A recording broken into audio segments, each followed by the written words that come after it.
సూర్యాపేటలోని SRSP ఆయకట్టు రైతులు సాగునీరు అందక తీవ్ర ఇబ్బందులు పడుతున్నారు. భూగర్భ జలాలు అడుగంటి బోర్లు ఎండిపోయి గోదావరి జలాలు రాక పొలాలు ఎండిపోతున్నాయని రైతులు ఆవేదన వ్యక్తం చేస్తున్నారు. పంటలు కాపాడుకోవడానికి గత్యంతరం లేక వేల రూపాయలు వెచ్చించి ట్యాంకర్లతో నీటిని కొనుగోలు చేస్తున్నారు.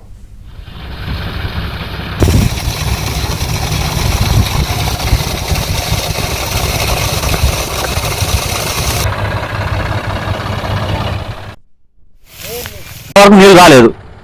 100 ఎకరాల పొలాలు ఎండిపోయింది. కాలువ కానుకున్న పొలాలు 100 ఎకరాల పొలాలు ఎండిపోయి రైతులు గగ్గోలు పెట్టుకుంటారు.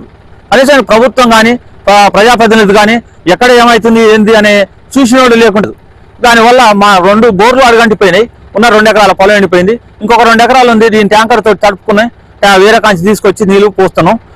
3000 ఖర్చు వస్తుంది. అయినా ప్రభుత్వం మమ్మల్ని ఆదుకోవట్లేదు.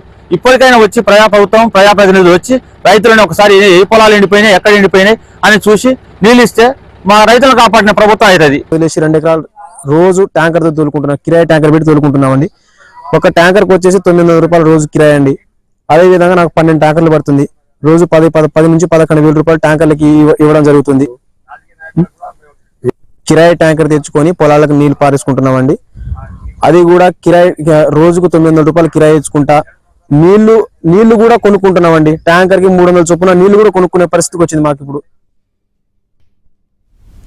పెట్టిన పెట్టుబడి పోయి పంట చేతికి వచ్చే పరిస్థితి లేకపోవడంతో అన్నదాతలు ఆత్మహత్యల శరణ్యమని కన్నీరు మున్నీరవుతున్నారు. అప్పులే మిగులుతున్నాయని ఇప్పటికే 30% పంటను పశువుల మేతగా వదిలేశామని వాపోతున్నారు. ప్రభుత్వం తక్షణమే స్పందించి పంటలకు నీరందించి తమను ఆదుకోవాలని వారు విజ్ఞప్తి చేస్తున్నారు.